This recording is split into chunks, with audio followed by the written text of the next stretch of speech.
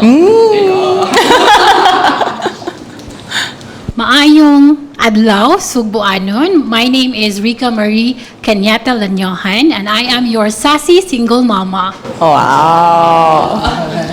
Hello, I'm 𝗧𝗿𝗂𝘂𝗵 I'm a single mom with 5 amazing kids. I'm the Darna of the group. Asan ba to? The first batch of candidates I talked about their labor experience. This time, I'll ask you a different question, but you also all have kids, right?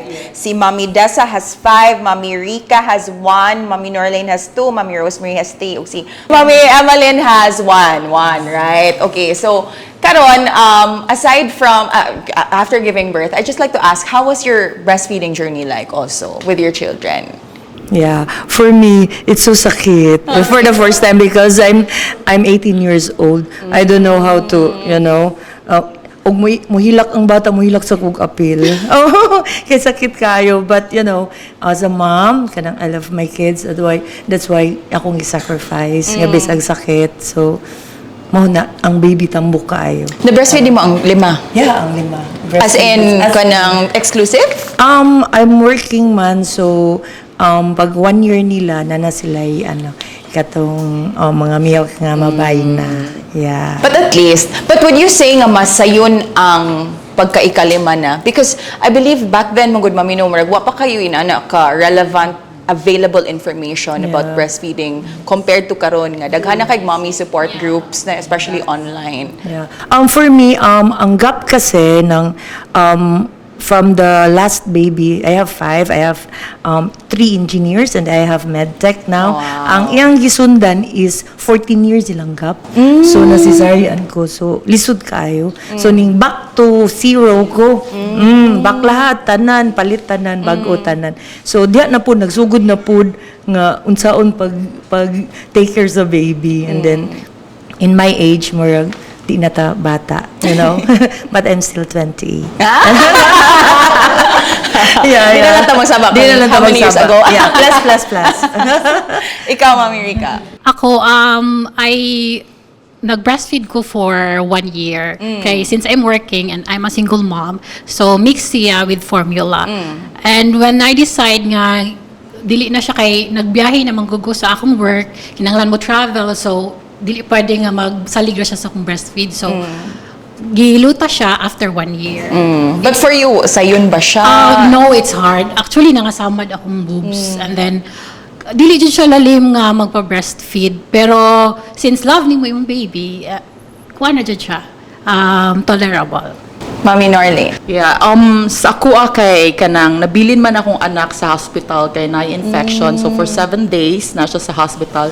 So magbalik-balik ko dito sa hospital. Breastfeeding is very painful siya. Mahilantan ka at the same time. Like I don't know unsa ang feeling, as in mixed jud siya pain nga kuan, but then because you love your child, imo jung ihatang ang the best sa iya. So yeah. But only 1 month lang siya kay wala ko'y daghang gatas jud bisan unsa akong imnon. Ang importante, the baby is fed. Yes. Ikaw, Mami.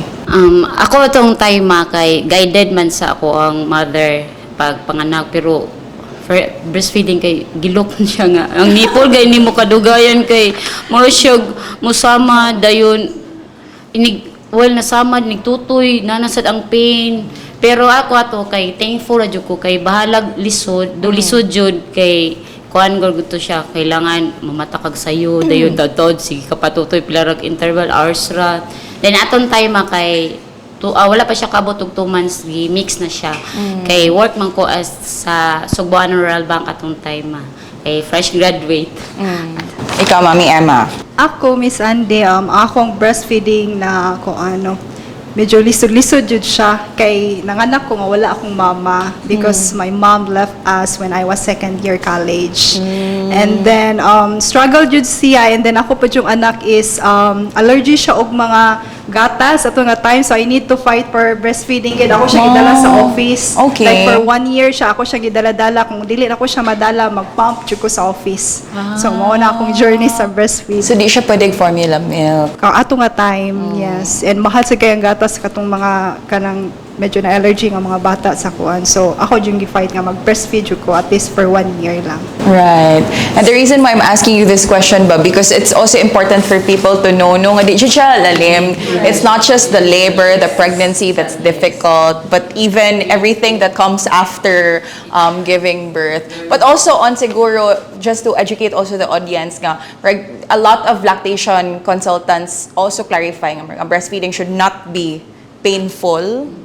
Okay, if sakit siya, maybe there's something wrong with the latch, ana. So when that happens to you, mga mommies yung nagtanong, ani, don't hesitate to seek medical advice. Yeah. So, off to my next question. With all of these responsibilities that you have to do when taking care of your kids and at the same time doing the things for your individual careers, we have a very interesting batch, no? Si Mami Dessa is a realtor, si Mami Rica is a public servant, si Mami Norlene is a financial advisor, Mami Rosemary, Osaka, police. Bagsi kayo. O si Mami Emmeline is from CSR and she's also an online seller. How do you maintain self-care, no, nga kanang while juggling all of the many hats that you wear as a woman? Akong gi-maintain ang self-care, mag-give jud kog time sa akong self na kanang minsan me time lang yun nga ako rang usa kanang magtan-aw kog salida nga mga K-drama. Ano maka-relax ba na gid na nato, and then also kanang kuanan jud mag-give sa kog time sa akong family kay kanang grabe ang CSR nga environment, grabe ka kanang stressful, so I need to give time sa akong family aside sa akong self. So ako dyan na siyang gahinan og time nga maski ako ra sa CR do magdugay ko dito bisag mag-atubang ko sa samin, like kanang ako ra yung ikuan akong self pa mura ko meditate nga ako ra nga na siya meditation. Oh yes.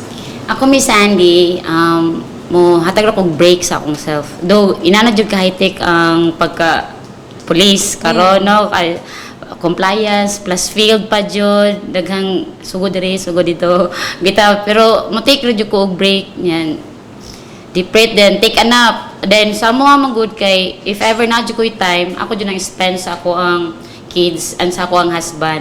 O kumbaga akong happy man na siya, o naman ang hinasad ka Martina, date ko sir, ako makig-date ko sa akong husband. Kay layo man gud siya, layo mina-assign, he is also a police, though diri siya na-assign sa Cebu City, assign sa EOD bomb squad. So lahi amo ang schedule, so na panahon nga state duty siya, pag na ako'y free time ako jud siya man ako happy, yala lang i-joke nga asa na pag Martina ko me time sa ko sir. Date sa akong husband. Quality time. Mabiyan na, basin mangita po naglain, diba? So, kailangan, kita ra jud ato jud na silang tagaan og oras. Kayo, say biya sa mga rason nga, no, dagan kayo rason, wala kay time nila. Ato jud na silang tagaan, og ato jud na silang i-date. Ako ma'am kay, I used to work in a hotel.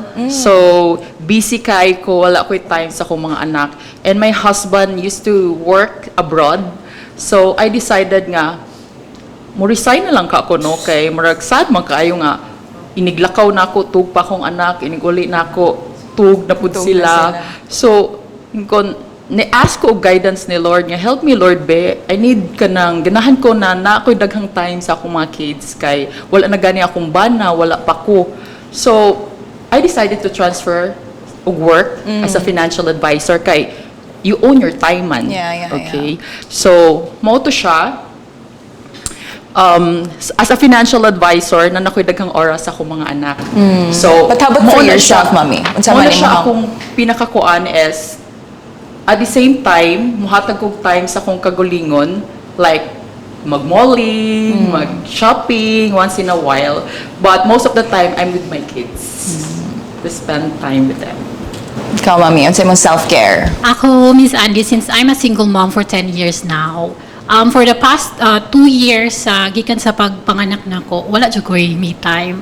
Namawi ko pagdako na sa akong anak kay because I don't want to burden my family ba nga, because I decided to pursue pregnancy and to become a single mom. Di ko gusto makabother.